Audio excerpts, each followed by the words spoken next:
తాకట్టులో ఉన్న బంగారాన్ని విడిపించి ఆ రోజున్న మార్కెట్ ధర కట్టి మిగిలిన డబ్బును మీకు అందిస్తుంది కొమ్మూరి గోల్డ్. నమస్కారం గురువు గారు. లక్ష్మీ నారసింహ. ముఖ్యంగా తెలంగాణ రాజకీయాలు రోజుకొక మలుపు తిరుగుతున్నాయి. అసంతృప్తులతో కానివ్వచ్చు, కొంతమంది కేబినెట్ మినిస్టర్లు సీఎంకి వ్యతిరేకంగా కొంత ప్రాపగండ చేయడం జరుగుతూ ఉంది. సో ముఖ్యమంత్రి గారు, తెలంగాణ ముఖ్యమంత్రి రేవంత్ రెడ్డి గారు ఇంటర్వ్యూ ఇచ్చినప్పుడల్లా 10 సంవత్సరాలు ఈ కుర్చీ నాదే అంటున్నారు.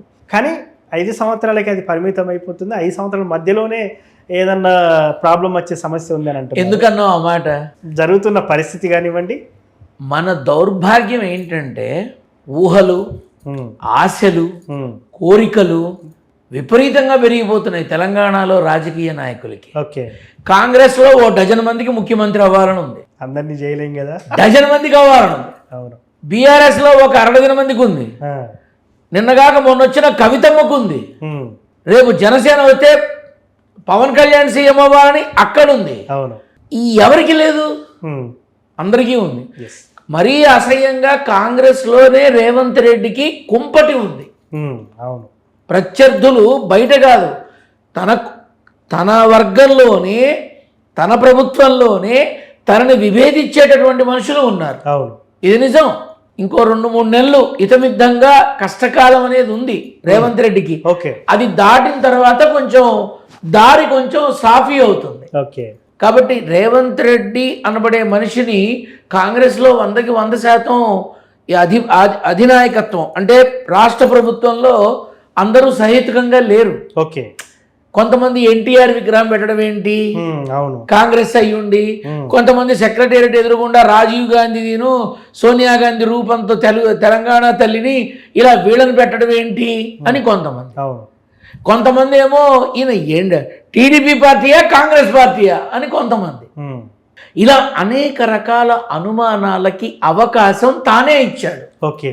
జూబ్లీ హిల్స్ ఉప ఎన్నికలు ఏవైతే ఉన్నాయో నేను టికెట్ కూడా అనౌన్స్ చేయకముందే సెప్టెంబర్లో చెప్పా, జూబ్లీ హిల్స్ టికెట్ నవీన్ యాదవ్కి వస్తుంది, అసెంబ్లీకి వెళ్ళి అధ్యక్ష అని తీరుతాడు, ఈసారి ఎవ్వరి వల్ల కాదు అన్నా. అదే జరిగింది, మాధ్యమాల్లో ఉంది. అవును, నేను చెప్పాల్సిన పని లేదు. ఆల్రెడీ అందరూ చూసిన వాళ్ళు ఉన్నారు, నా దగ్గరకు వచ్చిన వాళ్ళు ఉన్నారు. అప్పుడు మాట ఇచ్చాడు, ఎన్టీఆర్ విగ్రహాన్ని ఇక్కడ ప్రతిష్ఠ చేస్తాము తీసేసిన చోట అన్నట్టుగా మాట నిలబెట్టుకున్నాడు. ఇప్పుడు ఎన్టీఆర్ భారతదేశం గర్వించదగ్గ వ్యక్తి, కాబట్టి పెట్టడంలో తప్పు లేదు. కానీ ఇప్పుడు కొంతమంది ఏంటి విగ్రహాలు పార్సిల్ చేస్తాం అంటున్నారు కదా.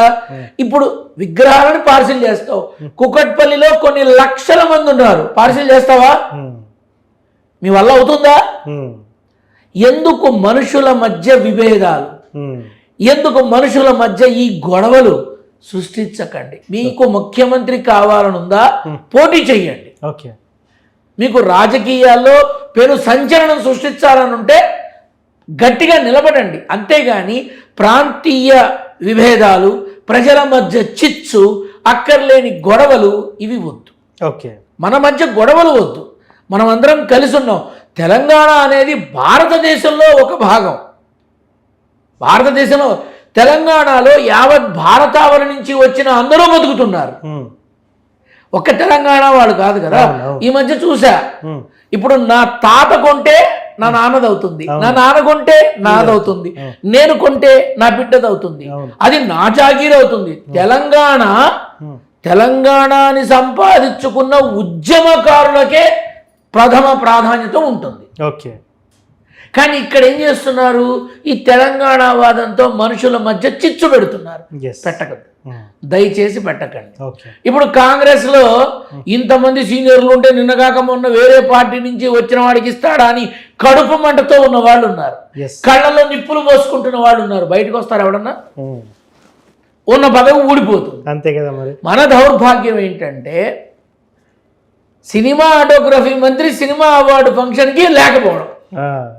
ఏదది అంటే దాన్ని ఎలా అర్థం చేసుకోవచ్చు అంటారు? సయోధ్య లేదు, అంతే. Open secret.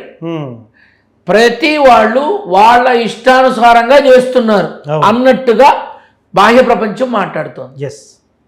లేకపోతే ఎంతోమంది సీనియర్లు ఉన్నారు, ఈ రోజుకి కూడా వాళ్ళకి కనీసం నామినేటెడ్ పదవులు ఎందుకు రాలేదంటారు? హైకమాండ్. ఆ, అక్కడ వాళ్ళు ఆనందపడితే ఇక్కడ వీళ్ళు ఆనందపడతారు, అక్కడ ఆనందపడకపోతే ఇక్కడ ఏడుపు తప్ప ఏం మిగిలిచి వస్తుంది. అంతే అంటారా? ఇది ఎవడికి తెలీదు. ఆ, అరే ఇవాళ రేపు తండ్రి ఒరే నువ్వు 10th క్లాస్ 1st క్లాస్ వస్తే నీకు బైక్ కొంట ఉమ్, అంటున్నారా? అంటున్నాడు. పసిబిడ్డ అన్నం తినడానికి ఫోన్ ఇచ్చి ఆ ఫోన్ ఆడుతుంటే పెడుతున్నాం. లంచం మనమే మొదలు పెట్టాం. ఉమ్, ఉమ్, కాబట్టి అక్కడ హైకమాండ్ ఆనందపడకపోతే ఇక్కడ వీళ్ళకి ఏమొచ్చి వస్తుంది? అంతే అంటారా? ఖచ్చితంగా అంట. ఎస్.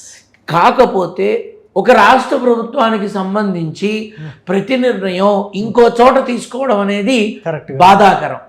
మన కర్మకి తెలంగాణలో అది ప్రస్తుతం మరి ఎక్కువైపోయింది. ఎస్. అది జరగకుండా ఉండాలని నేను కోరుకుంటా. సార్, ముఖ్యంగా ఈ రేవంత్ రెడ్డి పదవీ కాలం కొనసాగుతుందని చెప్పారు. నెక్స్ట్ టర్మ్ అధికార యోగం ఉందా లేదంటారా? మళ్ళీ 2027 అక్టోబర్ నుంచి తెలంగాణలో రాజకీయ సమీకరణలు ఎవడూ ఊహించలేడు.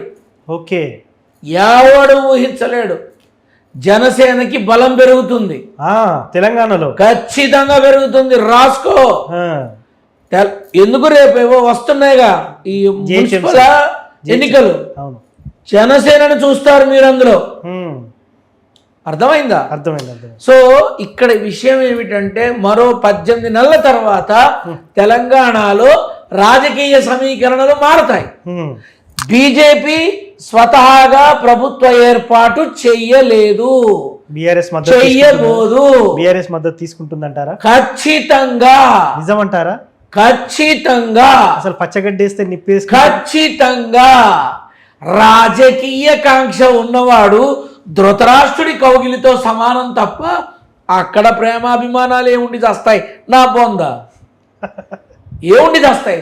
ఇప్పుడు ఎంత రాజకీయ కాంక్ష లేకపోతే చంద్రబాబు నాయుడు రాహుల్ గాంధీతో కలిసి తెలంగాణలో పోటీ చేశారు, దుయ్యబట్టారు ఆనాడు, చేశారుగా. నరేంద్ర మోడీని నల్ల బ్యాడ్జీలు పెట్టుకుని ఇందిరాగాంధీ మున్సిపల్ స్టేడియంలో నానా మాటలు మాట్లాడారు. ఆ రోజే అన్నా, ఏ నోళ్ళైతే మాట్లాడుతున్నాయో రేపు భుజాన పల్లకి మోస్తారు వీళ్ళంతా అని. ఇవాళ కూటమి ప్రభుత్వం ఏం చేస్తోంది? వంగి వంగి దండాలు పెడుతున్నారు మోడీకి. రాజకీయం, పదవీ కాంక్ష, రాజ్యకాంక్ష ఇవి ఉన్నవాడు దేనికైనా సిద్ధపడతాడు అని మన తెలుగు రాష్ట్రాల నాయకులు ప్రూవ్ చేశారు. ఏనాడో ప్రూవ్ చేశారు. ఇవాళ నేను చెప్పి వచ్చేదే ఉంది కదా. కవితమ్మ బయటికి వచ్చింది, ఎవరి అండ లేకుండానే వచ్చిందా? అందరికీ తెలుసుగా. నేను చెప్పి చావడం ఎందుకు? తెలియదు నాకైతే. నేను చెప్తున్నాగా, రేపు బీఆర్ఎస్ జనసేన కలుస్తుందా, బీఆర్ఎస్ బీజేపీ కలుస్తుందా, బీజేపీ జనసేన కలుస్తుందా, మన కవితమ్మ పార్టీ కాంగ్రెస్ కలుస్తుందా? అప్పుడు చెప్తా. అంతేనా? అప్పుడు రండి. కానీ ఖచ్చితంగా ఒకరి వల్ల ప్రభుత్వ ఏర్పాటు జరగదు నెక్స్ట్ తెలంగాణలో. అంటే ఇక్కడ కూడా ఖచ్చితంగా జరగదు. ఇక్కడ కూడా కూటమి పెట్టుకోవాల్సిందే అంటారు. చూద్దురుగాని తొందరలో. సో మళ్ళీ అప్పుడు సంప్రదిస్తాం సార్ మిమ్మల్ని.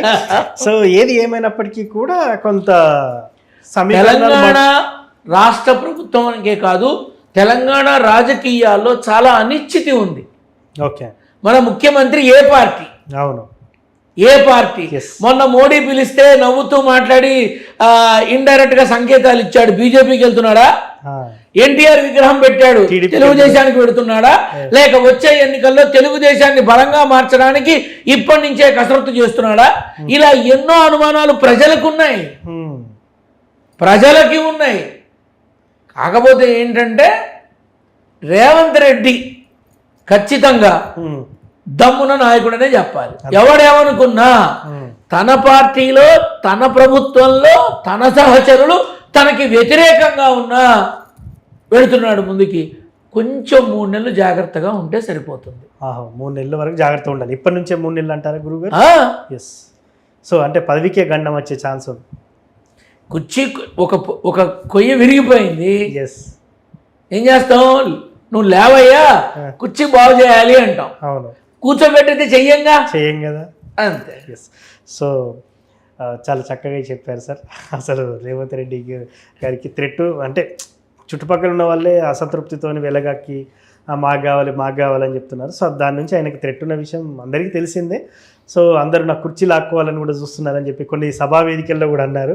సో అది నిజం కాబోతుందా ఏంటి అనేది కూడా మిమ్మల్ని నాయకులు చెప్పచ్చా రేపు మా అన్న ముఖ్యమంత్రి అవుతాడు అని? అదే కదా, మా అన్నయ్య అవుతాడు అని చెప్పచ్చా? చెప్పారు. సడన్ గా 3 శాఖల్ని మార్చే ఆలోచన ఎందుకు వచ్చింది ప్రభుత్వంలో?